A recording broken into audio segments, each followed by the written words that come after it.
प्रश्न 17।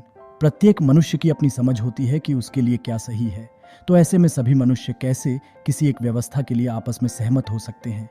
जी हाँ, सभी की अपनी अपनी समझ होती है, ये बात सही है। परंतु वह सारी प्रकार की समझ का तो एक फेम ही होता है ना।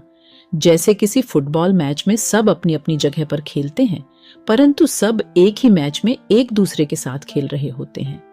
इसी प्रकार से एक व्यवस्था में सबकी अपनी अपनी जगह होती है, सबकी अपनी अपनी पसंद नापसंद होती है, सबके अपने अपने काम होते हैं, जिसके लिए अलग अलग प्रकार की समझ चाहिए होती है।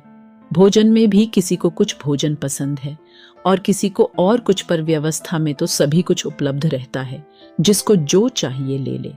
तो विभिन्न प्रकार की समझ वाले होकर भी किसी ऐसी व्यवस्था के लिए सभी एकमत हो सकते हैं, यदि उस व्यवस्था में सभी का जीवन वैसा मिलता हो जैसा कि वो अपना जीवन जीना चाहते हैं। उदाहरण के लिए, बाजार में यदि कोई ऐसा प्रोडक्ट आता है जो कि सबकी पहुंच में भी है और वो सबका जीवन भी आसान बना दे रहा है, तो ऐसे प्रोडक्ट पर सभी आसानी से और शीघ्रता से एकमत हो जाते हैं और उसका उपयोग करते हैं।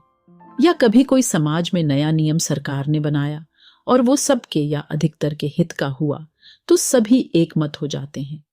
तो ये नई व्यवस्था तो सभी के हित के लिए ही सारी बातें कर रही है, सारा ढांचा ही ऐसा बना है इस व्यवस्था में, तो कोई कारण नहीं दिखाई पड़ता कि सभी लोग सहमत नहीं होंगे। हाँ, जब तक लोगों को पूरा समझ नहीं आता तब तक कोई हल्के रूप से अपनी असहमति दिखा सकता है।